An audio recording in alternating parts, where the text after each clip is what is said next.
Guys, it's the return of War a Week Boxing, and I couldn't do this without my partner in crime, the incomparable G Funky Boxing.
Vashon Holdings proudly presents War Week Radio Chats with ring announcer Joseph Herron.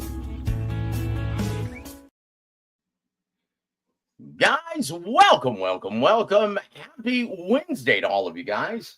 And if you hear the occasional sniffle or if I sound congested, guys, it's mountain cedar kicking my rear end. 'Tis the season, guys. Happy Thanksgiving, Merry Christmas, Happy Hanukkah, Kwanzaa, whatever. But guys, this would not be an edition of War Week Boxing without the counsel of our dear friend, G Funky Boxing. Yes, sir. Thank you for having me, Joe. And we are doing a dual cast right now. So for those of you that are live on my channel, make sure you hop over to Joseph's and subscribe there as well if you haven't already done that. Oh, guys, I tell you what. First of all, I have to say, I missed you, G. I missed sharing the air with you, my friend. I missed all of you guys in the chat. I tell you what, I needed, after this last painstaking event in San Antonio, Texas. Oh, boy. And we'll just leave it at that. Yeah, I needed a nice little vacation, time away from boxing and time spent with my family. And I tell you what, it's very therapeutic. So now I'm recharged and refreshed. And boy, lo and behold, as soon as I come back, boy, Turkey Al-Sheikh drops a huge bombshell February 22nd. Now, we were expecting a big card, G-Funky. Yes, but yes. This one may have topped them all. First of all, in the main event, the rematch, Arthur Beterbiev versus Dimitri Bivol. And look, before we move forward and go on the entire star-studded card, because it's very well may be. Now, time will tell how great this card is, but just looking at it, this may be the greatest fight card I have ever seen. It's up there, man. It's a great card, top to bottom. And yeah, we got to give credit where credit is due. Hey, Turkey Al-Sheikh, man, got it done. There were some fights on there that fell apart that fans were looking forward to. There was a fight that was made just before this big card was announced. But we're going to go over all of that stuff, guys. Yeah, look, all I have to say is Daryl Peoples, Levi Martinez, stick it, brothers. In the immortal words of Hollywood Hogan. You guys can just stick it, brothers. Because look, stick it, brother. They tried to stand in the way of making this for undisputed. Yeah. And they weren't having any part of it, both fighters. They're like, look, this is the fight that the people want. The first fight ended in a bit of controversy, even though I don't think so. Do you? No, I don't think so. But you know, fans are going to be fans. They're going to complain if they picked one guy to win. Of course, they're going to scream robbery. It was a very close and competitive fight, guys. I enjoyed it. And yeah, the two undisputed fights that we got this year one at heavyweight, one at light heavyweight, both highly anticipated and both delivered, man. So I don't know what fans are complaining about, but they will find something to complain about. We know that. Well, once again, Emmanuel Stewart taught me this a long time ago. He said, Joseph, if you're going to be covering a fight, if you want to unbiasedly see the action play out, do not make a prediction. Don't have any skin in the game. Don't make it personal. And you'll be okay. You'll be able to see the action unbiasedly. Now, everyone ultimately has their personal tastes and preferences. Going to affect how you view the action, the judges included.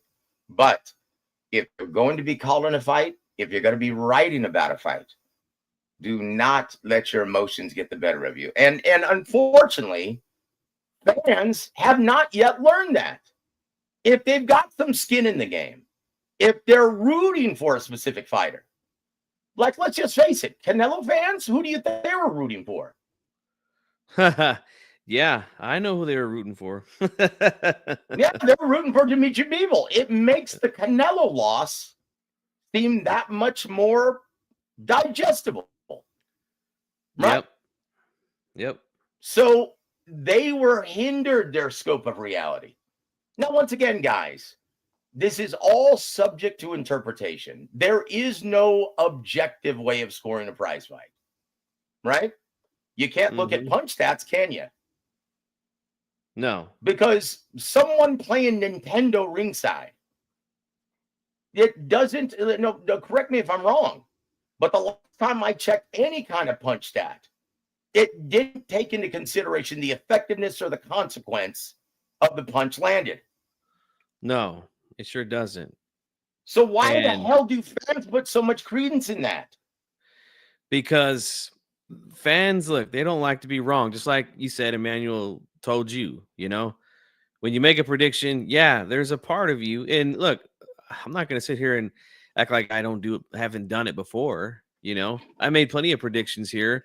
But yeah, they'll find any way to justify why their fighter won or why the fighter was robbed. And if they want to use punch stats to do that, they'll do that. Even though for years and years and years, I've been telling people that's not how you score a fight. You don't count punches. But that's just another thing they could fall back on, man, to continue making excuses, Well, I tell you what, thank goodness that the IBF didn't have their druthers and have Arthur Beterbiev make a defense in the interim against a guy, no offense, who's only has 13 professional fights, who's not a ticket seller. I don't even know who his promoter is. Right. Okay, so thank goodness Turki Al-Sheikh was able to convince them, hey, this fight is going to move forward with or without your involvement. So either get on board or get to stepping. Yep. And look, Turki Al-Sheikh, look, boxing has always been run by the golden rule. He who has the gold makes the rules. Thank you, Turki Al-Sheikh. So now we're getting the rematch sooner rather than later. And look, after speaking with Iceman John Scully, he stated this. He said, I can see several things that we can improve upon. I just don't see that there's anything Bivol can do better than he did the first time. He said, in my opinion, he fought a damn near perfect fight and still got his ass whooped. He was lucky to make it to the final bell. Yeah, he was definitely he didn't finish strong, that's for sure. Had a hot start though, but I think we all knew that was going to be the case going into this fight. Beterbiev, besides his fight with Joe Smith, where he got him out of there in just 2 rounds, he's not really known to be the fast starter. Takes his time, gets warmed up, maybe even needs to take a couple chingazos, to wake himself up, Joe. But sometimes guys need that. But I will say that. Yeah. Oh, you there, Joe? Yeah. Can you hear me? Can you hear me okay? Yeah. Okay, very good.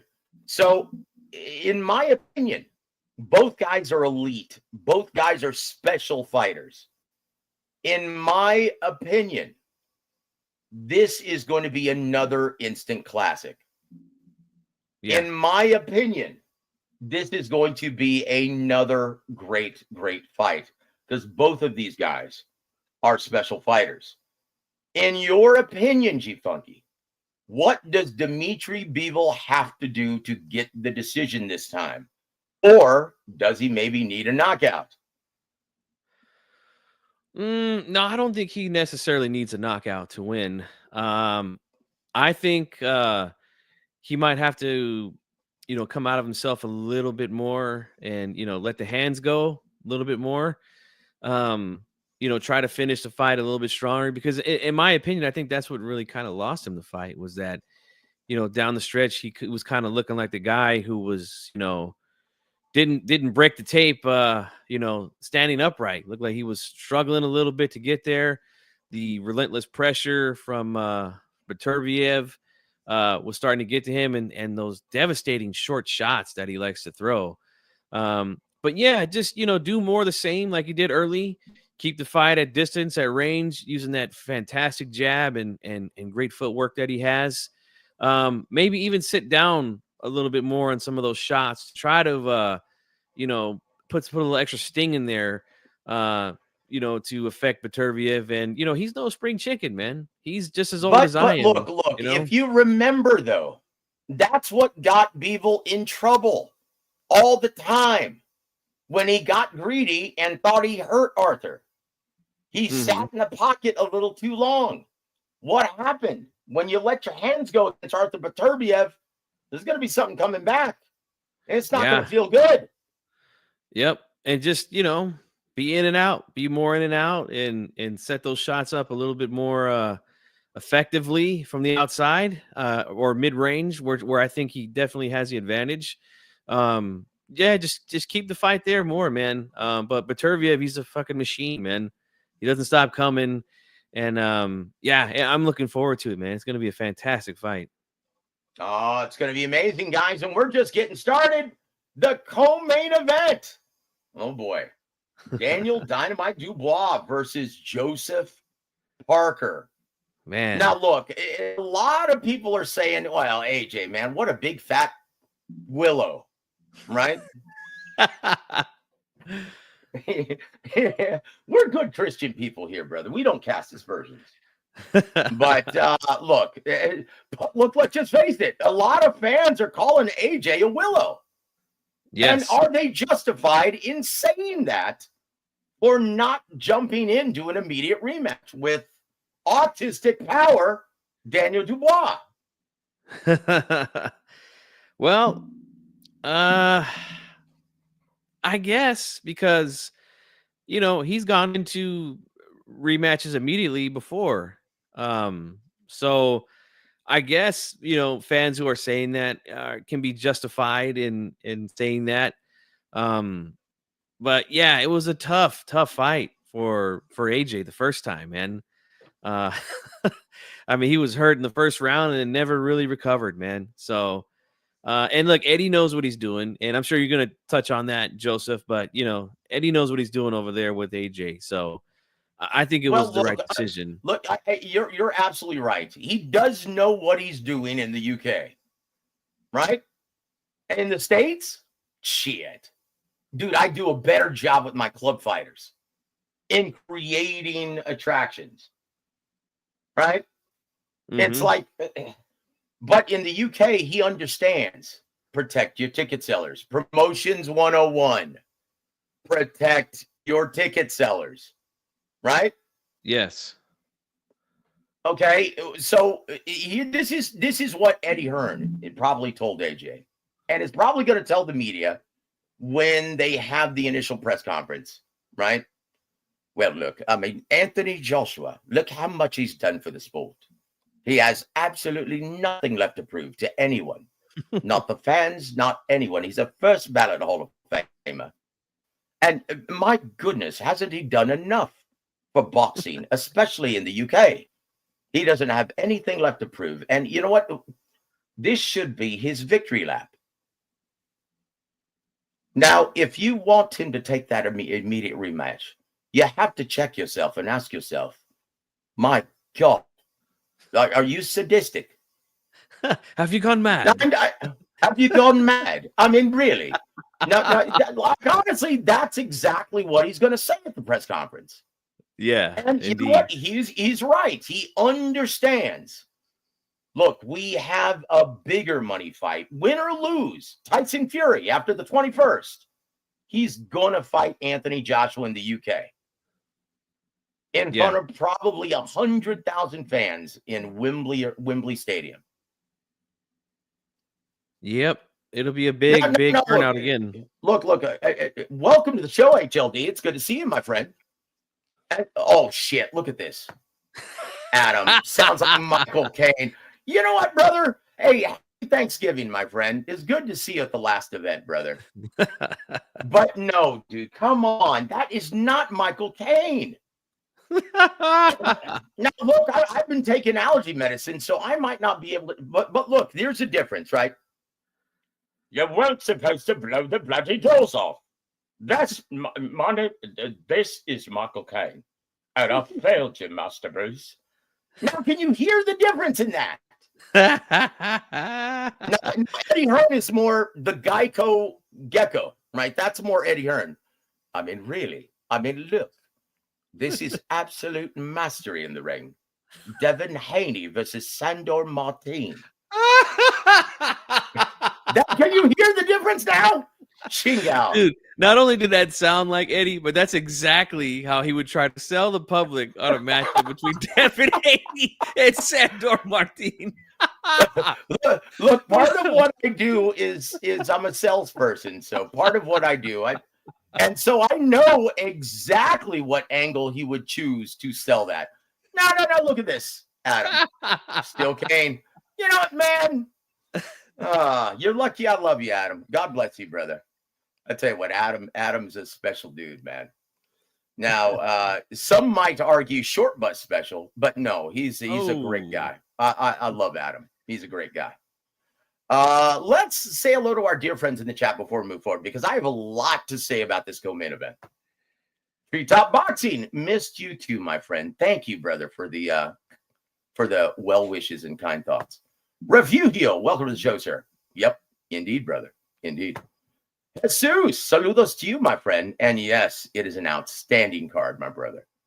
Outlaw, it's good to see you, man. I expect to at least see one insult from you. Or else it's not the real Outlaw in the chat. Okay? That's all I'm going to say. And HLD, welcome to the show, sir. It's good to see you. And Adam, brother, the last time I talked to you, it was at the event. And dude, he came on live on the mic. And I don't even think you remember going live with me, do you, during the broadcast? He had too many modelos that night. But I tell you what, Adam is always a laugh riot, man. He is just comedy through and through. Yes, sir. He is one of the most naturally entertaining guys I've ever met. Jesus M says, hey, Joe, did Carlos Adames reject a bout versus Fake Nello? Too many clauses? No. Look, Carlos Adames never had a chance in getting that fight. No. Like, honestly, if you look at his last two opponents, he's chosen guys who actually have a fan base. Edgar Berlanga and Jaime Munguia. Because, and you look at the numbers on pay-per-view, they did very well as a result. G-Funky, how many units would he sell versus Carlos Adames? Oh, well, I've always said this recently about Canelo is that, his fans, he's got a really big group of hardcore fans that will buy his fight against whoever the fuck it is that he's fighting. Anywhere between 400,000 to 600. So I think that would do probably around 4, maybe a little less, because nobody knows who the hell Carlos Adames is. Doesn't mean he's not a good fighter, but nobody knows who the hell he is. Yep. But I tell you what, the fight that Carlos Adames is taking, it's a great one. He's going to be fighting Hamza Shiraz, guys. Now that's more his speed. And Mhm. that's going to be either in Saudi Arabia or in the UK. And why? Because Carlos Adames is not a ticket seller. Right. Like, where are you going to put his fight? When was the last time he even fought, Joe? I can't even remember. Jeez. I think it was what's his name from Philly? What's his name? J-Rock? J-Rock, yes. Oh my God. I think so. Yeah. So he's been inactive this whole year then, right? I think, because that was last year, if I'm not mistaken. I think that was earlier this year. Oh my gosh. Maybe yeah. I'm wrong though. Maybe I'm wrong. Yeah. I don't know. Who cares? That's the point, guys. Who cares? So let's go back to this. Oh, hold on. My brother Big Luke, welcome to the show, sir. Good to see you. Happy Thanksgiving, my brother Christ. Excellent to see you, my friend. And thank you for always being a part of the extended family. HLD says, people control the most part, but Beterbiev had to do more adjustments. I see people winning in convincing manner this time. Maybe he's a special fighter, guys. Yeah, we'll be watching for sure. Look, he has to adopt the mindset of Sugar Ray Leonard in the second Duran fight. That's what he has to do. It was working for him. But can you keep a guy like Arthur Beterbiev off of you for 12 rounds? That is the tremendous question there. Can he do it, man? We will see. I think that's where the fight has to be for the majority of it, if he's going to get the decision. But to go back to Adames, his last fight was June 15th against Terrell Gausha. Yeah, no wonder why I forgot about that. Oh, that's right. Terrell Gausha. Wasn't that on a pay-per-view? That was on a Canelo pay-per-view, wasn't it? No, because this was in June. That's right. Was it on Tank Davis's card? It might have been. You know what? Yeah, it was. Tank Davis and I remember Frank it was Martin. on a pay-per-view. Yeah. Boy, that must have sold an additional 20 tickets. Yep. Terrible matchup. Terrible. And look, I agree with Jesus M. BIVOL can't keep up pace with Beterbiev. Beterbiev is deceptively good at cutting off the ring and closing the distance. He is, and man. He was doing it even with that repaired knee as early as the first round. Yep, he's I've been banging the drum for at least 2 years now with this guy, because I got so tired of seeing these big channels on here that have huge followings but don't know a fucking thing about the sport of boxing. They would call this guy flat-footed, slow, robotic, low IQ, right? So I started banging the drum, breaking down film and showing these guys his tremendous balance, footwork, the way that he shifts weight from the back foot to the front when throwing punches, the beautiful technique that he throws those short shots and gets tremendous torque behind them. The timing is fantastic with this guy as well. Yeah, these guys don't know shit about boxing. Yeah, look, guys, and he's not all that different from BIVOL, where his footwork is the foundation of his defense. He slides in and out of range very, very well. Guys, go look at the Joe Smith Jr. fight. Oh, yeah. Yeah, guys, he's not a one-dimensional robot. And also, as BIVOL found out the hard way, this guy has serious torque on every single punch. Mm-hmm. Guys, I might lose you for a second. We're having a storm right now. Can you hear me okay? Yes, I can hear you. Okay, very good. Okay. My apologies if we go in and out. But look, in my opinion, BIVOL is up against it. He's up against it. I agree with Iceman John Scully. He fought damn near the perfect fight last time. Mm-hmm. And look, when you've got that kind of constant pressure. Now, look, Canelo fans, I'm going to say this. Don't get butthurt.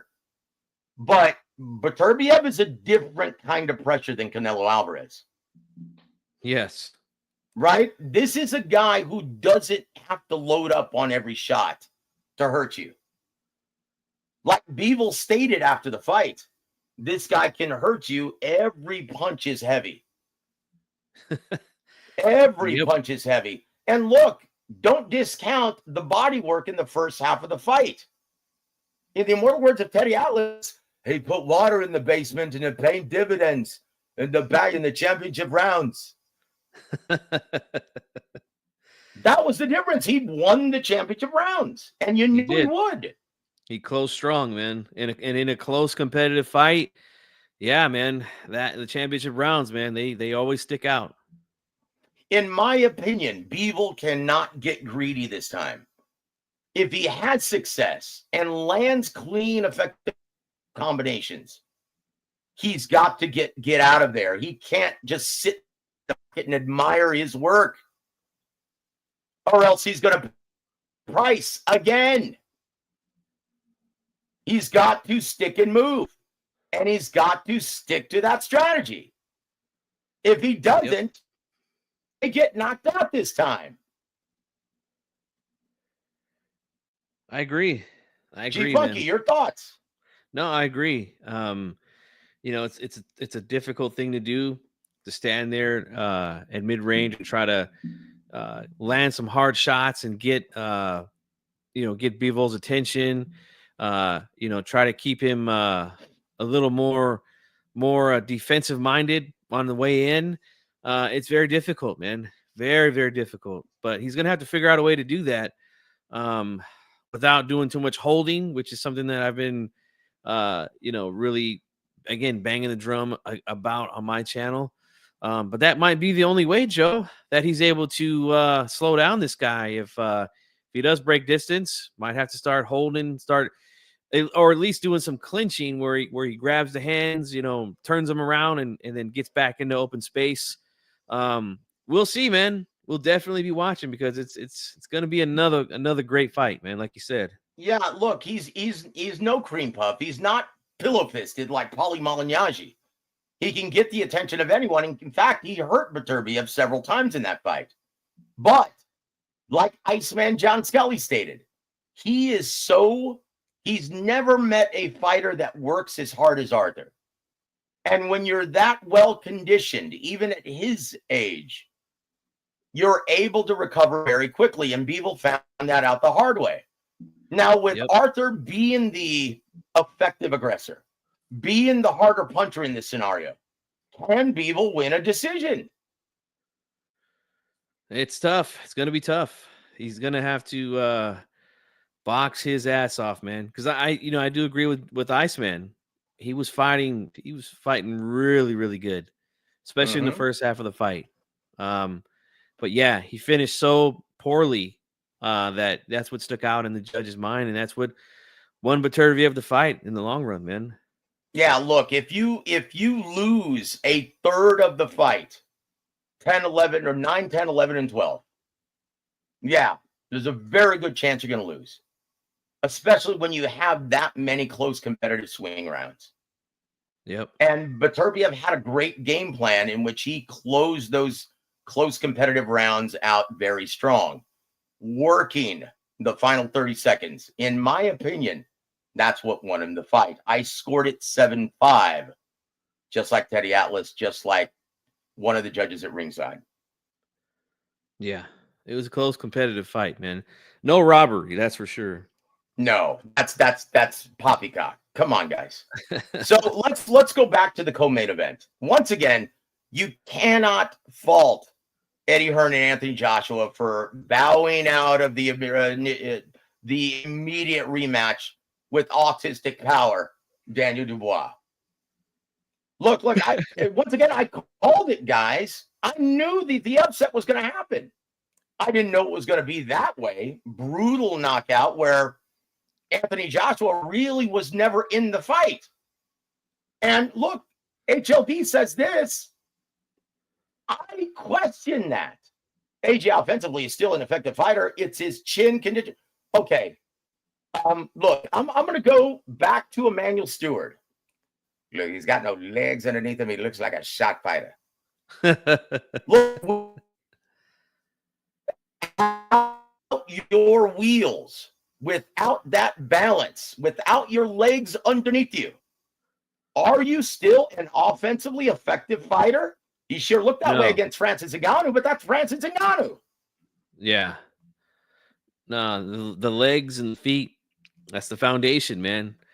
And if you got no legs, like Emmanuel Stewart used to say, yeah, it's gonna be a short night, man. And AJ found that out in his first fight with Dubois. So I think it was a smart move, man. I do. I think it was a smart move. AJ's still a huge draw, and like you said, if Dubois happens to get past Joseph Parker here, that's going to be another massive fight over there in the UK. And look, both guys have a tremendous amount of momentum coming into this fight. Joseph Parker has been on fire lately, man. Look, I just love this being in the co-main event because, look, if Daniel Dubois loses, he can either go to the rematch against Joseph Parker, rematch with Anthony Joshua, rematch with Alexander Usyk, big fight with Tyson Fury. There are so many options for Daniel Dubois, win or lose. Joseph Parker, well, he may be the dark horse of the heavyweight division. He sure looked very good in his last two fights. Mm-hmm. But is he going to look? Here's Joseph Parker. For the longest time, when he wasn't under the tutelage of Andy Lee, who's done a great job with him, rebuilding, putting Humpty Dumpty back together again. Right. Because before Andy Lee's involvement, he always seemed to come up short against A-level fighters. Yeah, and he took a tremendous beating from Joe Joyce. Yep. Yeah. And to recover like that, yeah, a tremendous amount of credit to Parker and his team, man. I think it's all that meth lab stuff. Say that on the air? I didn't mean to. But guys, look it up. Google Magic. Yeah. And Adam, yeah, he goes, I do remember talking to you ringside on the 23rd, but I don't remember what I said. Oh, it's good to see you. That's my my nephew, Anthony Manzano. Good to see you. Going on, Anthony. Love you, brother. And he says, Joe, Angie, what do you guys think of the fight between Carlos Adames and Khamzat Shiraz? I think Carlos Adames is in trouble. Look, you're a counterpuncher by trade. And this guy has the massive height and reach advantage. And he's very skilled. As we saw against Amma Williams. Look, Carlos Adames is a donut fighter too. He's not proficient at fighting in the inside or taking the lead. So No. what is he going to do against Khamzat Shiraz? Tough matchup for Adames, but hey, he's getting paid. He's in there in a tough fight. And look, really, it's about time that we've seen him in there with somebody. Yeah, Terrell Gachet, J. Rock Williams. Yeah, not really setting the world on fire with the opponents with Adames, but here he's got himself a real threat, man. He's in a real fight. Yep. Look, all you have to know about Carlos Adames, he's a donut fighter. Go look at his performance against Sergey Derevyanchenko. Great from mid to long range when he has the height and reach advantage. But every single time Derevyanchenko closed that distance, tried to fight on the inside, what was his response? G Funky. Nothing. Just like the middle of a donut. Up like an octopus. And you know what? Yep. The ref allowed it to happen. Yep. And that was a close fight, man. Yep. When with the guy who's got the height and reach advantage, what is he going to do? Probably the same. I would imagine. If he's they not haven't done going to have the opportunity. Khamzat Shiraz isn't going to want to fight him on the inside, but he could. He showed his skill set against Amma Williams. He's a complete fighter. Yeah. And I like him against anyone with that height, reach, skill set, intestinal fortitude. He showed a lot of toughness coming back from getting hurt early by Amma Williams. Yeah. He And that showed fight, me a lot. I don't think he loses to anyone in this version of 160. boy, yeah. And this version of 160 is just awful, guys. Oh my gosh. Um, Mhm. everyone is moving away from the division, including the guys who were right on the cusp of becoming contenders. A lot of guys have moved up to 168 from 160 within the last year or so, man. It is a terrible division right now. Yep, indeed, indeed. I tell you what, I agree with Adam Lopez. Rod's too much for Adames. Yep. You're gonna Yeah. see it. It's gonna put a spotlight on all of the deficiencies that Adames actually has. He's a tough man, hard puncher, and he's great at picking on smaller guys. What's going to happen when he fights someone in which he doesn't enjoy height or reach advantage? We'll find out, guys. I'll tell you what, Tyco TV, welcome to the show, sir. It's good to see you, my friend. Look, Treetop Boxing says, from what I see, most people thought BIVOL won. Who's most people? Yeah, I've seen a lot of mixed reactions to the fight. That to me, that should tell you that it was a close fight, guys. Yep, That could have easily gone either way. Yeah, yep. I look.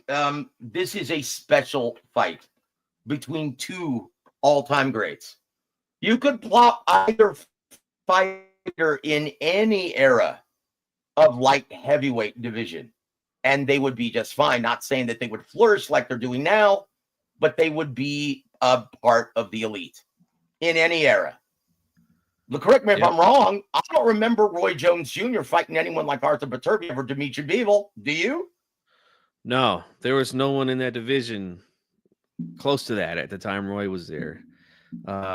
Which is why he decided to move up and challenge the quiet man, John Ruiz, for the heavyweight title of the world. Oh, the huggy man, John Ruiz, Chingao. Shit.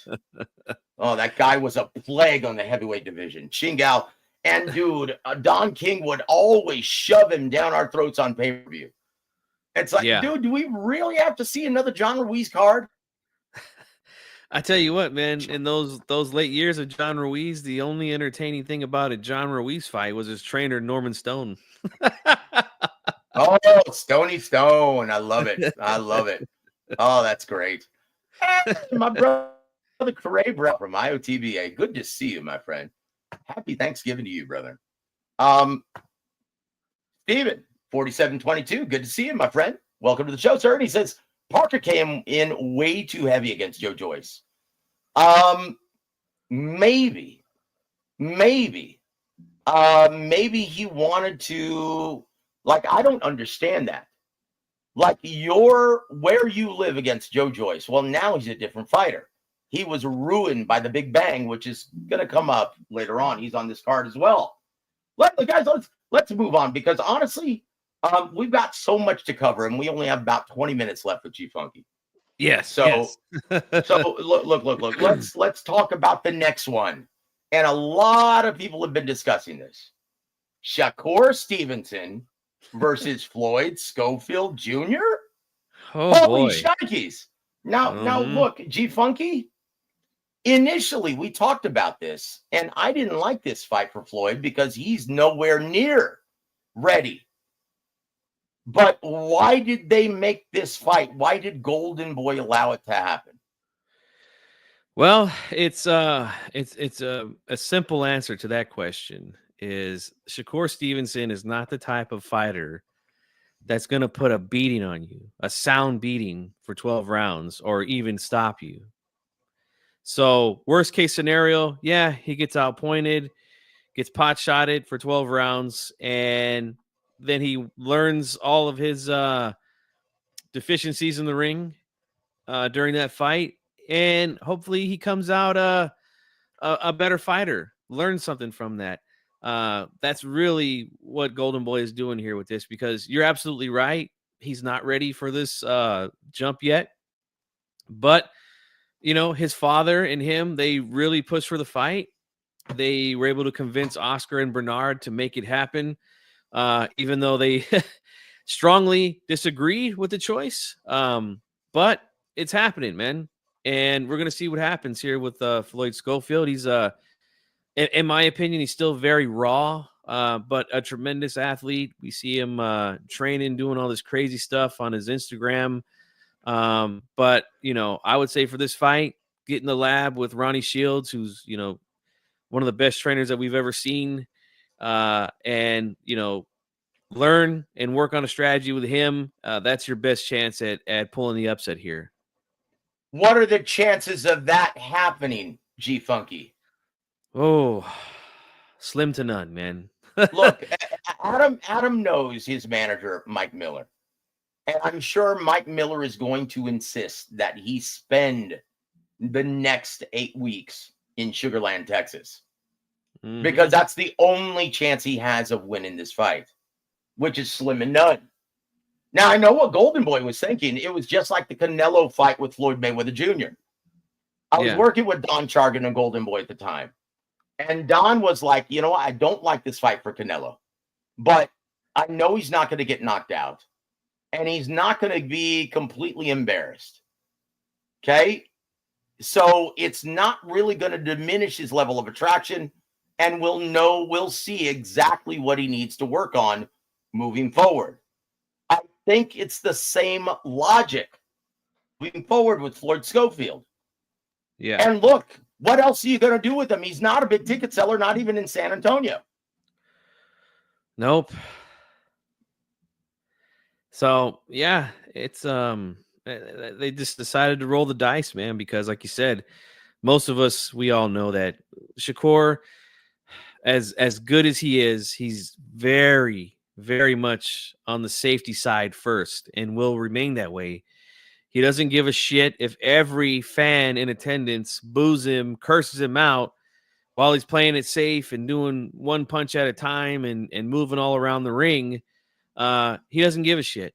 He's just going to continue to do that over and over again until his opponent finds a way to stop it.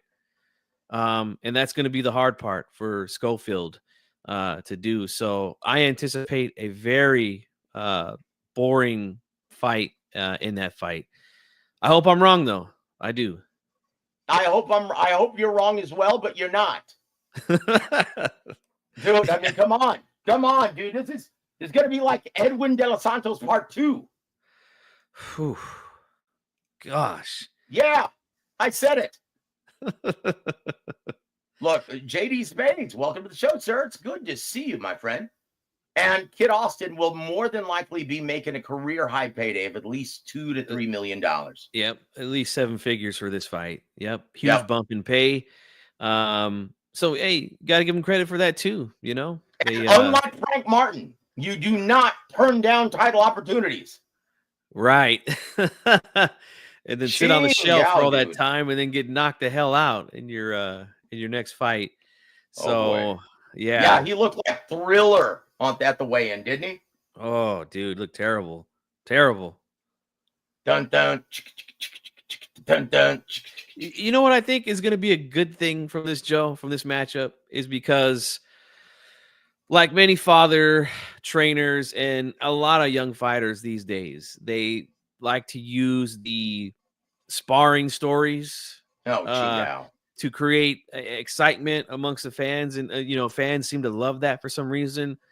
I've seen countless rounds of sparring in gyms and for real training camps. It does nothing for me, but the fans seem to love it. But this is what kind of sold a lot of fans on wanting to see this is the fact that Schofield's father has been going around bragging about what they've done to Shakur in sparring. And Shakur knows this. This is the things they've been saying. Shakur knows what happened there and things like that. But, if he does lose a unanimous decision and gets shut out by Shakur via a boxing lesson, quote unquote, hopefully that will shed a little light on what I've been saying, what you've been saying for a long time about sparring sessions, guys. It just, they mean nothing, zero in a real fight. Especially if you consider that Shakur was probably starting camp, and it was his Mm-hmm. initial sparring, right? Yep. Look, it has everything to do with you working on specific things, as well as what time in camp it takes place, Mm-hmm. right?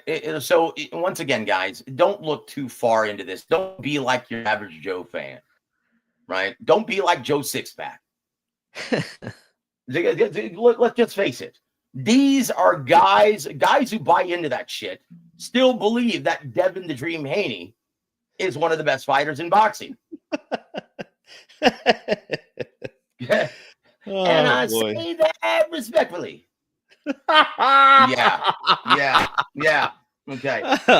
So let's honestly, like, we've got so much. And we only have 10 minutes left. Let's move on to Virgil Ortiz Jr. versus Israel Madrimov. Yes, sir. Yes, sir. And now it's like, wait a minute, isn't he fighting Sergey Boachuk on the 21st? Excuse me. Yeah, he's scheduled to fight Boachuk on the undercard of Tyson Fury and Usyk, the rematch. And it looks like he's set up to go again in another couple months against Virgil Ortiz. Well, I tell you what, I know why he is taking this fight, because the style matchup on paper heavily favors the hard counter-punching style of Israel Madrimov. But that's what everyone thought going into the Virgil Ortiz fight. Yeah. When you're a counterpuncher and you face that kind of volume, especially one that's set up with a very intelligent jab, it's not that easy. Yeah. It's not that easy. Boy, you better get your respect. You better hurt him early. Mm-hmm. Virgil Ortiz found out that, hey, you know what? I don't have the same sting on my shot if I'm having to match volume with this guy. Once again, going back to the Emmanuel Stewart triangle, if you can power with volume, you ultimately or if you combine speed with volume, you ultimately sacrifice power. And you could see that Boachuk's style took a lot of steam off of Virgil Ortiz's punches. Mm-hmm. I see the same thing happening with Madrimov. I think he's looking too far past this guy. I don't think this fight happens. I think he loses. I think he loses to Boachuk. Possibly, man, because the style matchup definitely favors Boachuk. But like Larry Merchant said for many, many years, Joe, boxing is the theater of the unexpected. That's why we get in there and fight. But I definitely agree with you that Boachuk will probably win that fight, man. And then we'll see what happens, He's going to make it a numbers game. And look, this isn't the same guy who got knocked out earlier in his career, right? Yeah. This isn't the same guy. You look at his level of confidence coming off of the Brian Mendoza fight, then coming off of the Virgil Ortiz fight, in which many thought he actually won, including me. Yep. Good fight. In my opinion, he walks right through Madrimov, and he puts that hard, consistent pressure on him. And I love this matchup. I think this is like peanut butter and jelly. But that goes back then to, who does Virgil Ortiz fight then? Does he get scratched from another Turkey Al-Sheikh card? Because it's not going to be Boots Ennis. It's not going to be Boots Ennis. No, Boots said no to that fight. Doesn't want to move up yet. Obviously one of the fights that would make a lot of sense as far as the belts go would be Fundora, who is the WBC super welterweight champion. Ortiz has the interim belt. But from everything that we've been hearing, right, it looks like they're going to still make that Errol Spence fight. So he's off the table. Tim Tszyu, that was another possibility for the summer, but he wasn't ready from his grotesque cut that he suffered in his fight with Fundora. So yeah, it's a question mark, man, to see what happens here, man. If Madrimov gets the W, we're probably all set for February 22nd. Well, that's a but big if he doesn't, but if he doesn't, then yeah, what do we do? Rematch? I mean, we'll see. Yeah, look, guys. I have to tell you this though too. Virgil or Boots Ennis, just take the Virgil Ortiz fight, brother. Come on, let your ball hang in the ring. Come on, no guts, no glory. Because let's just be honest, he is not going to make any money from a Brian Norman Jr. fight. And he's definitely not, and I know this for a fact, he is not getting the Mario Vargas fight. You can forget about that, brother. So what's stopping you from moving up? You're not going to get Ryan Garcia in the ring. You're not going to get Devin the Dream Haney. Dude, what are you going to get? Yeah. Who are you going to fight? Yeah. Move up and go where the money is. Quit Why not? being a big pussy. I'm sorry, a big willow. Yeah, I agree, man. That's a fight that I've been talking about for almost 3 years now, man. Wait a minute. What is this, HLD? What is this? Virgil forced Turkey to fill. He turned down. Dude, what makes you think that Xander Zayas is ready for Virgil Ortiz Jr.? Has he shown you anything that tells anyone that he's ready for that kind of smoke? Yeah. I mean, he's doing what every young fighter is supposed to do, right? Call out the top guys in the division. And look, again, what do you think? What do you think, G Funky? What do you think Brad Goodman thinks about this fight for Xander Zayas? Probably doesn't like the idea of it. No. Yeah. Come on, guys. Come on, HLD. You can't be serious. You can't seriously believe that. Dude, they're talking about him fighting Vito Milnecki Jr. That's more his speed. Yeah, which is a really good fight for Xander right now. They're both at about the same level. New York area. Yeah. Yes. A big fight over there in the East Coast. Huge fight. Makes more sense at this point in Xander Zayas' career. And look, I said this to Xander on one of his posts on X. I just said, hey, man, look, just keep doing your thing, man. Your time will come with Virgil. And when it does come, it's going to be a massive fight, man. It's going to be a massive fight. You're going to have the Mexican fan base against the Puerto Rican fan base, two young fighters in there. But yeah, I personally, I don't think that people at Top Rank would throw him in there right now, even though he said he would take the fight. I mean, what is he supposed to say? No, he's a fighter. You know? Of course. Yeah. Look, he's a fighter. Now, if he didn't think he could beat him, then what's the point of even getting in the ring? These guys are brimming with confidence. Personally, they think they can whoop anyone's ass on any given day. Yep. But let's just face reality, guys. Have you seen, G Funky, anything in Xander Zayas' most performances that leads you to believe that he would have a chance against Virgil Ortiz Jr.? No, because I think the one thing that's missing from Xander's repertoire at this moment would be punching power. If you can't hurt Virgil, man, boy, it's going to be tough to get in there and last 12 rounds with him. You're going to have to put on a masterful. Also, defensive deficiencies. Yeah, and he would have to box a masterful fight for 12 rounds, and at this point right now, I don't see him doing that, man. But I do think in a few years from now, that could be a big fight, man. That could be a really big fight, but not right now. Oh, hold on. You guys are pushing a false. No. There is no narrative. We're just speaking reality. He's not ready for this. Once again, you want me to call up Brad Goodman? You want to talk to him about it? Dude, look. All he would say was, hey, we know you're a big ticket seller. You've got a bright future. You're still very young. Okay? Time isn't of the essence here. He and Vito are both still very young and learning on the job. What's your hurry? We see a potential superstar, someone who the fans love in Puerto Rico. The one who's going to carry that Puerto Rican banner for boxing. That's right. There's so much to love about Xander Zayas. Do not ruin his career. Uh-oh, dude, he's responding with all caps now. Holy shit. Look, brother, we already know that you love Puerto Rican fighters. Don't worry about it. It's okay.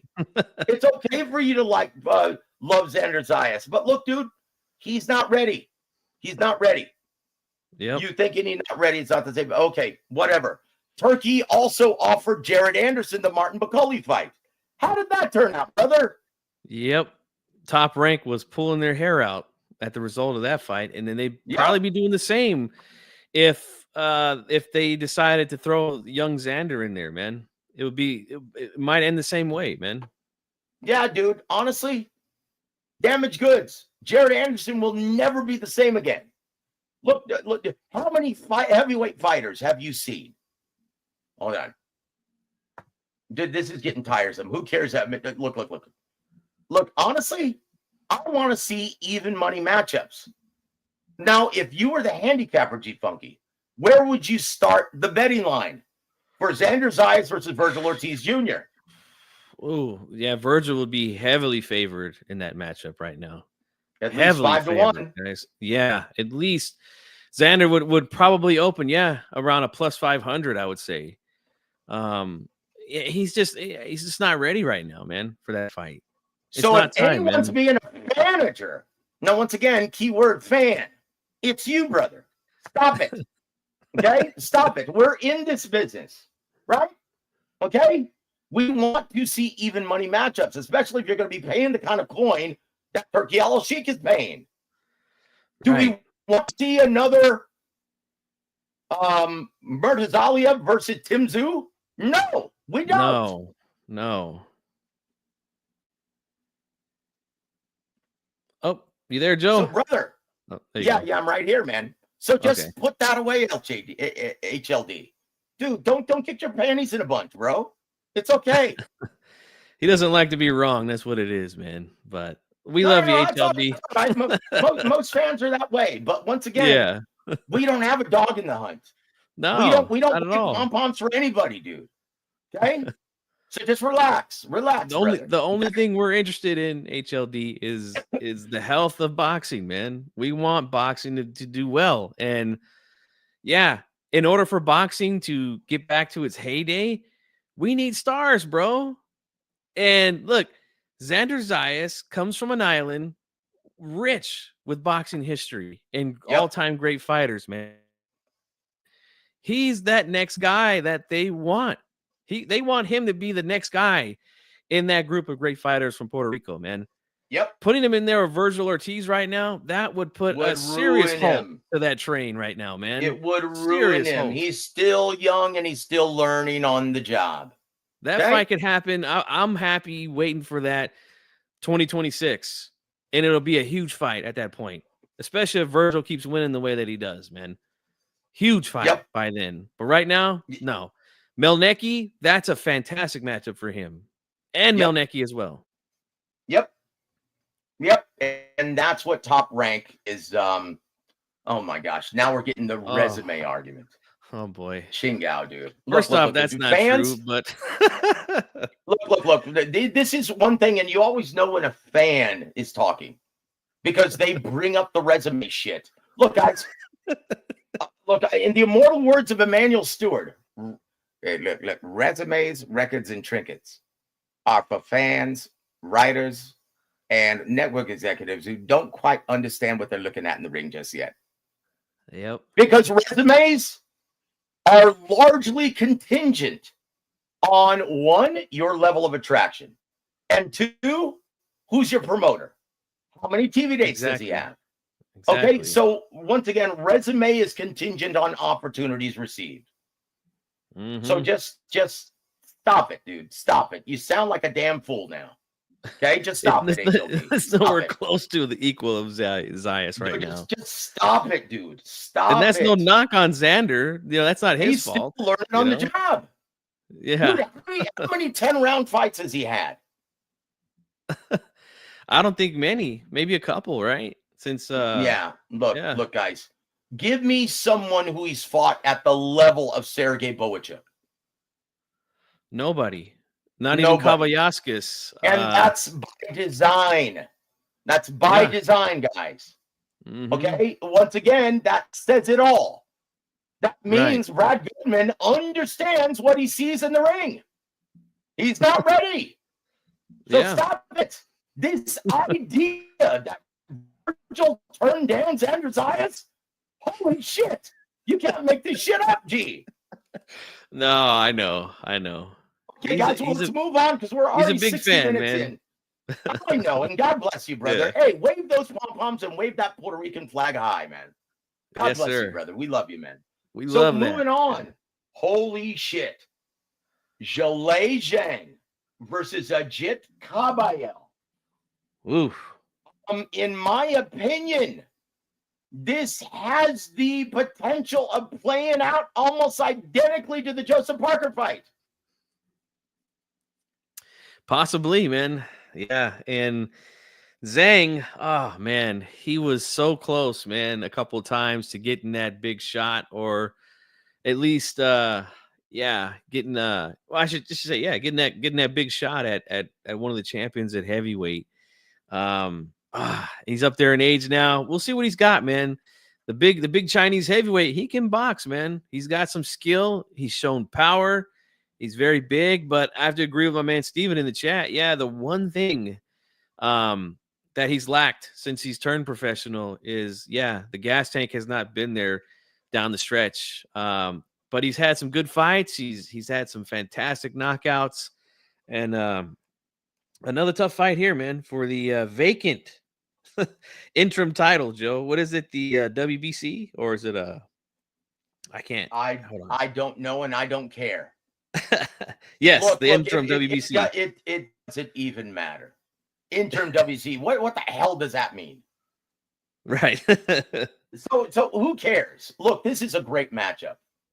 And honestly, we're going to find out a lot about both fighters, where they are at this juncture of their careers, respectively. Yeah. Right? And look, Nolo, how you doing, my friend? Good to see you, Nolo. He says, why nobody wants to fight Yoenis Diaz now that the 154-pound division is on fire? Neither Bakram Murtazaliev. Exactly. Mm-hmm. Do you think Brad Goodman is mentioning Xander Zayas in either one of those two guys' future? No. And why do you think that is? Because those are bad matchups. That's why. Because he'd get knocked the fuck out. That's why. At this juncture of his career, he'd get knocked the fuck out. Okay? Yeah. Man. Let's just move on from that. But Bruce, what's happening, my brother? He always finishes a fight. Yes, he does. Yeah. But you need to throw and land punches to win. Yeah, he wasn't letting the hands go. But how many punches was he throwing in the final 4 rounds of that fight? Yeah, wasn't letting the hands go. The second half of that fight. And you know what? I feel like also the game plan might not have been as good for Joseph Parker. It looked like he was really trying to set up one big shot, to try to knock Parker out. And Parker, used his skills, man, used his legs to move around and set up his shots. And, Zhang got, a little gun shy late because he couldn't pull the trigger, man. He's just, he gets tired at the end of these fights. But, man, we'll see what happens here, man. I do feel kind of bad because, like I said, he's always been right there on the brink of getting the big fight. And then something happens. And this right here, man, tough fight. We'll see what happens, man. I like Zhang, though. He's very crafty, big guy. Chinese power.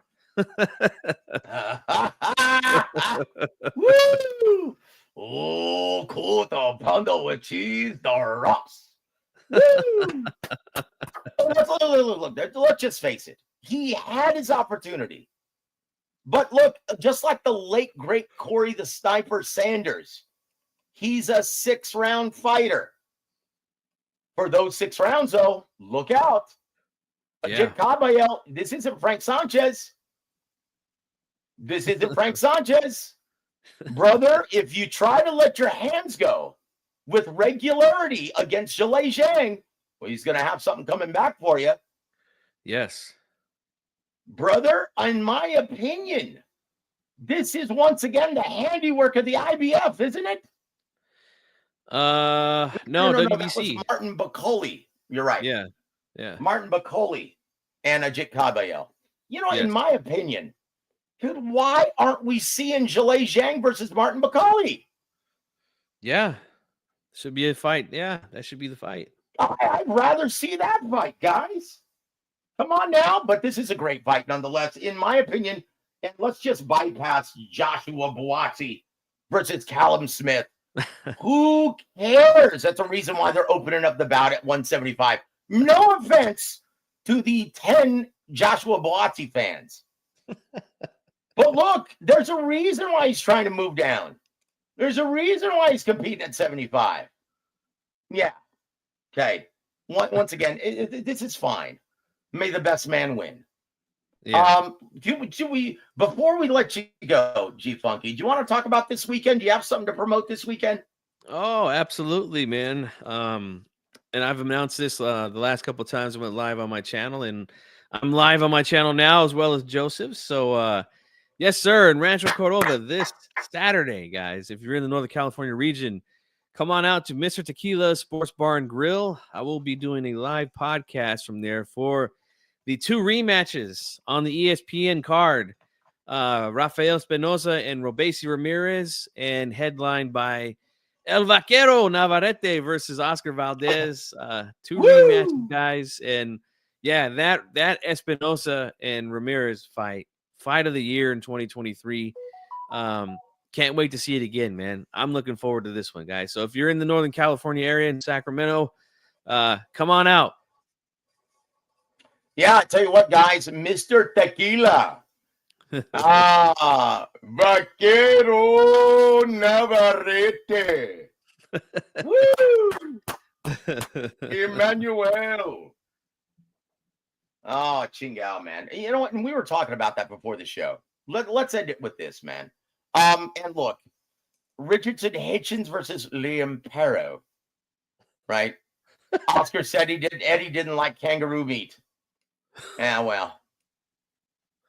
Chingao, man. Where the hell does he come up with this stuff? But nonetheless, look. Honestly, dude, the more I think about this matchup, I don't like it. Yeah. The more I think about this matchup, I don't like it. This is going to be a seemingly lackluster fencing match from mid to long range. It is. It is, man. It's not going to be a good fight, guys. I don't think. Both guys look exciting when they're faced with pressure fighters. Yeah. Okay. Liam Perro's an excellent fighter when faced with a pressure guy like Subriel Matias. Richardson Hitchens is a very entertaining fighter when he's faced with someone like Gustavo Lemos. Mm-hmm. But this matchup, shit. You might as well be paying for a Haney versus Sandor Martin. It's going to be just as exciting, guys. Yep. It's going to be a bad matchup, man. Which is why we'll be doing the ESPN card at the bar Saturday night instead of this one, because it's terrible, guys. Yeah, and so this is all we're going to say about this. Now let's move on to the main course. Once again, Oscar Valdez, what does he have to do? Now he insists that, I studied and I saw some of the trends and some of the combinations that he likes to throw, and I think we've come up with the solution to beat Emmanuel Navarrete in the rematch. Well, I have to see it to believe it. Yeah. Because unless he can hurt Emmanuel Navarrete, best of luck to you. Yeah. I don't know, man. I really don't know what he can do. Me personally, I think, you know, I would try to back him up more, you know, push forward, get him going backwards. I don't think he's the same fighter going backwards as he is coming forward and throwing those crazy unorthodox punches that he likes to throw. So I would just say, work more behind the jab instead of trying to just catch and shoot, which he's good at. Don't get me wrong, but Navarrete, to his credit, he's not really known for defense, but he was able to anticipate a lot of those left hooks coming from Valdez, and when he did get hit with them, he was able to take them. So it's going to be tough, man. But I say Valdez, back him up, double, triple the jab, and shoot some shots to the body. Navarrete's a little soft down there. Test him to the body, and we'll see how that goes, man. But it's a tough thing to figure out, man. Because he's so awkward. I don't know how you prepare for it. Maybe the fact that he's been in there with them already might help him out a little bit, but we'll see, man. I'm like you hit the nail right on the head. How do you prepare in sparring? You can't. For a guy like Amanda Navarrete? Yep. You can't, man. From what Ruben Villa told me, that they had multiple sparring partners to try to prepare for Navarrete when he fought him. And he didn't win that fight. So yeah, that's a tough part of it, man. We'll see what happens, man. I've never been a fan of the Valdez and Eddie Reynoso combination. To me, their styles just don't clash, man. But what are you gonna do? Yeah, what are you gonna do? Well, we'll find out. Now, once again, that's why they fight the fights. Who knows? Don't ever discount the heart of a champion, though. In the immortal word of Rudy Tomjanovich of Houston Rockets fame, don't ever discount the heart of a champion. And Valdez got a lot of heart, man. Yep, he's got the heart of a champion, and he truly believes in himself. Speaking of believing in yourself, Espinoza, is he a one-hit wonder, or can he pull off another Rocky Balboa moment this Saturday? Oh, yeah, that's a fight I'm really looking forward to, man, because Espinoza, man, when he got dropped in round 5, man, I thought the fight was over. He got dropped hard and then got up, went back down again. Man, a lot of credit to him and the training that got him in that tremendous shape to get up, fight harder down the stretch. Through injury. Through the ankle injury. And still drop Robesi in the last minute of the fight and get the decision, man. What a fantastic fight that was. I'm anticipating another one, guys. I'm anticipating another great fight. Oh, yeah. That was an easy fight of the year candidate. I love it. Absolutely love it. And wait a minute. Kudos to Lawrence Cole. Sipping in the water. Welcome to the show, sir. Why would you bring Lawrence Cole? No, look, I love Lawrence. He's a great guy, and I know him personally. I knew his dad, Dickie, one of the great guys of boxing. But easily one of the worst refs I've ever seen at this level. Lawrence is one of the worst, nicest guy, nicest can be, but one of the worst refs to get these kinds of assignments. Ching, dude. I mean, look, it's like oh my gosh, dude, it's sad. And Nolo, we talked about that. Yeah, Boachuk has to be pissed off. He's got to be coming into this fight with a chip on his shoulder. Hey, man, you think you're going to be fighting Ortiz Jr.? No, that's going to be me. That's going to be me, brother. Dude, Joe, I'm sorry. I'm still laughing from the Lawrence Cole comment because I remember a couple years back when Spence fought Ugas, and he got that assignment. I remember you kept saying, "Oh my gosh, why is Lawrence Cole the referee here, man? He's guaranteed to do something." And yeah, he sure enough he did something in that fight, man. Dude, I told you, man. It's like, dude, I've known this guy for over 20 years, and he never fails. If anyone can fuck up a perfectly good fight, it's Lawrence Cole. He makes Joe Cortez and Kenny Bayless look like saints. Dude, he makes them look like W.A.W, Steve Smoger. God rest his soul. Yeah. Yep. Lawrence Cole is the epitome of nepotism in boxing. Yeah, he's had a lot of bad nights in the office, man. I can go all the way back to the rematch with Vernon Forrest and Shane Mosley when he was the referee for that fight. He did a terrible job there too. Chingao, man. Yeah. Look. All you have to know is go back and look at Juan Manuel Marquez and Jim Rex Jaca, in which he was suspended for advising Juan Manuel Marquez, hey, you don't have to continue. You're ahead on the scorecards. You win if you actually can't don't go through with the fight. What the hell? Dude, you can't make this shit up.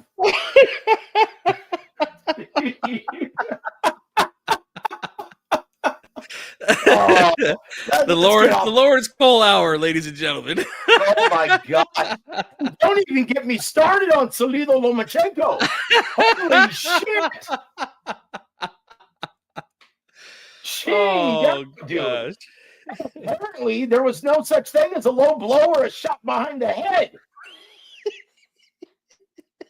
Oh, yeah, those are fair in Texas. Those are clean punches in Texas. I don't know what you're looking at, brother. Oh, man. Lawrence, man. Come on. But yeah, jeez, poor Lawrence. But dude, terribly nice guy. I love Lawrence Cole. He's a great guy, and his dad was all class. God bless Dickie Cole, wherever you are, my friend. But is there anything else that we forgot to touch on? Gee, we know we're on borrowed time with you, my friend. No, man, I think that was it. Going over this fantastic card for February 22nd. We talked about all the fights, had a little back and forth with someone in the chat, but that's all good, man. It's all good. We'll see how these fights play out. We'll see, if the Madrimov fight happens with Ortiz, and, looking forward to this card, man. And, looking forward to this Saturday with the rematches on ESPN. Yeah, look. And going back to HLD's argument as far as Turki Al-Sheikh offered him the fight, okay. He also wants to put together a rematch between Tyson and Tyson Fury and Vladimir Klitschko. Oh, yeah, that's right. Yeah. Come on, dude. Can you say you don't know shit about boxing without saying you don't know shit about boxing? Look, let's just face it. Without without DK, he is lost. He's just a fan. He might as well be sitting next to HLD watching the fights. Yeah, I said it. Yeah, Big Luke. Sadly, Double S passed away quite a while ago. Actually, It's at least been 5 years, hasn't it? I think so. Yeah, Steve Smoger. Dude, Steve Smoger, one of my favorite guys ever in boxing. He attended and worked several events of ours in South Texas, and he was by far my favorite ref because not only did he care about the health of the sport and he cared about the fans, but he also still cared about the health of the fighters. And see, this is where it counts. You shouldn't be able to officiate a fight if you've never laced up the gloves and competed. Double S, he competed in the ring as an amateur, and he understands how hard these guys train. And so they deserve every chance to be able to recover and fight. That's why they train so hard. Give them the opportunity to finish on their feet, right? Or to come back, fight through adversity. That's why we fell in love with the sport. Why do we want to see refs wave off the bout at the first sign of trouble? Right. Excuse me. Yeah, you're right, man. And That's one thing that I learned from my interviews with referees on my channel, Jack Reese and Ray Corona, is that, they don't want to be the determining factor or the one who, happens to be the cause of ending a fight. They want the fighters to do that by any means necessary. Obviously, if a fighter, continues to foul and multiple times, they have no choice but to disqualify him. But from what they've both told me, it's like, hey, look, we want the fans to watch the fight, and we want the fighters to decide the outcome, not us. Unlike Joe Cortez and Kenny Bayless. Shit. No, look. And all you have to do, go look at the superb job that Double S did in the first Kelly Pavlik. What is his name? The Razorback guy from Arkansas, Jermaine Taylor fight. Oh, yes, Jermaine Taylor. Kelly Pavlik looked like he was out on his feet in the second round. He gave him the opportunity to fight through adversity. And nowadays, if that happens, if he looks like Zab Judah walking on stilts, or in the immortal words of Lennox Lewis, he's walking on feathers. Right? How many refs stopped that fight in the second round? Yeah. Double S gave him the opportunity to come back, fight through adversity, and he knocked out Jermaine Taylor in the mid to late rounds. That was a truly great middleweight fight. In the immortal words of Larry Merchant, middleweight division, where have you gone? Yep. And same could be said when this guy was still a very good referee, Tony Weeks, in his Tony Weeks in his job with Diego Corrales against Jose Luis Castillo in the first fight. Could have easily disqualified him after the second time he spit the mouthpiece out, but gave him another opportunity, and look what happened. We had arguably the greatest comeback in boxing history in that round. In my opinion, round 10 of that fight is one of the greatest rounds I've ever seen in my lifetime. Yeah, and I will ever see. And nowadays, especially, you will never see that again, guys. So, Double S, God bless you. Look, last thing I'm going to say is this, G-Funky. Gervonta Davis announcing at the press conference with Lamont Roach that he has 3 fights left. He wants to retire after 2025. You want to know my thoughts on that? Yeah, let's hear it. If he's serious about that, he's got to go. Don't let the door hit you, brother. Exactly. You got to retire? Hey, have a nice life, man. That's all I can say. what I'd like to say about that is, why wait? Yeah. Why wait? Do it now. Does anyone really, are they clamoring for Lamont Roach? No. Do it now. Why wait, brother? Why the suspense? Even though I think the sport now. Even though I think that Roach is a lot better than most fans are giving him credit for, it's not a fight that anyone was asking for. No. So, yeah. Hey, you got to go. You got to go. And there it is. And there it is. And there it is. Look, here. I'm sorry. There's so much we have to cover. Let's do one of these, please. Maybe, just maybe, it's time for Rick Glazer's Twitter watch. Bang! Oh, boy. And he just stated this, Rick Glazer, and this was at 7:12 earlier this evening. He said, told by a quality TV media source that Top Rank's last ESPN boxing show in the Top Rank Disney ESPN deal will be Saturday, July 26th. Also told, Top Rank will have only 10 ESPN dates in those 7 months. The Top Rank Brain Trusts are now working on a new rights deal with another media platform for a seamless transition to start and as early as August 2025. G, would you like to comment on that? Yeah.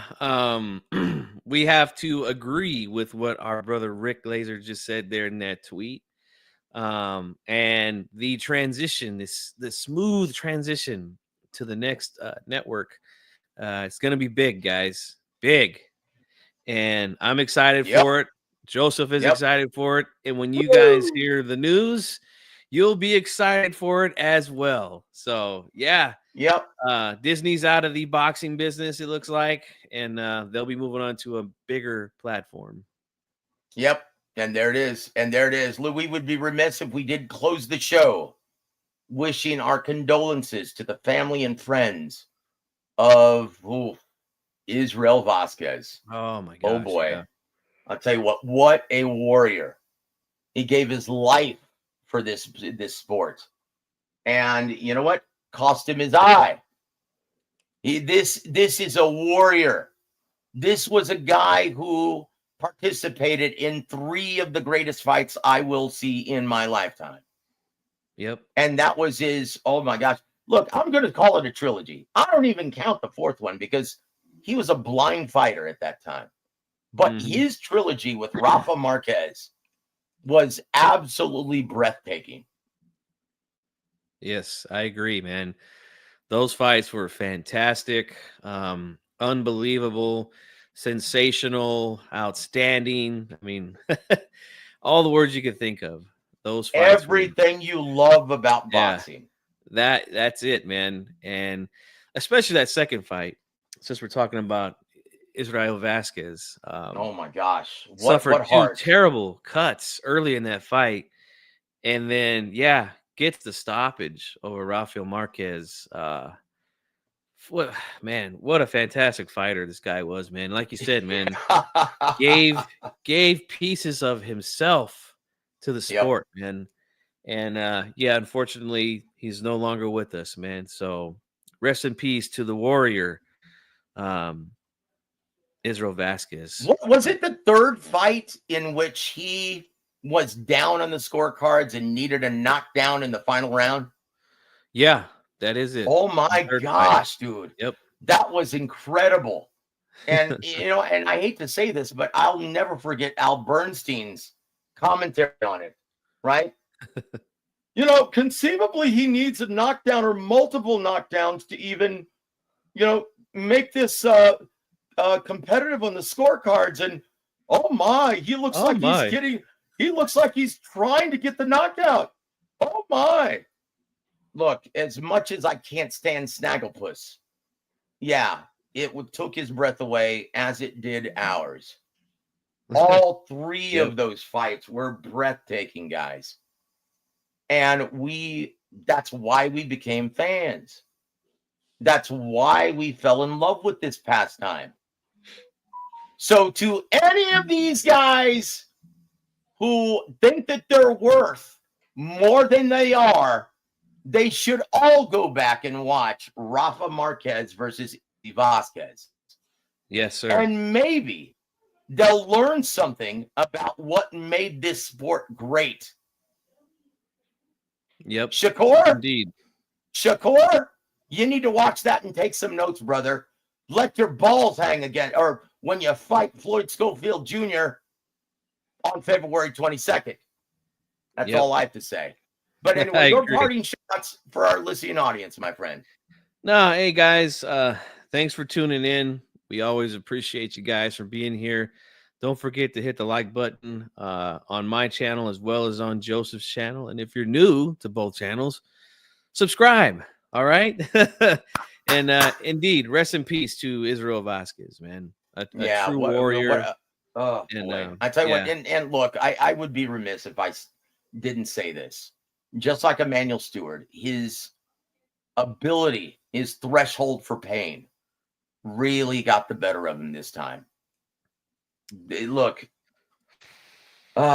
these guys are fighters and they're used to dealing with pain. And unfortunately, just like Emmanuel, he didn't go to the hospital soon enough. He waited too long and it was not curable when he finally got diagnosed. These guys are fighters, and we love them. We love them for everything that they do in the ring. unless you're Shakur Stevenson or Devin Haney and look like you're afraid to get hit. Yep. And there it is, guys. On behalf of the great G Funky Boxing, I'm Joseph Heron. You've been listening to War Week Boxing and G Funky Boxing. Have a great evening, everybody.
Rod Vachon Holdings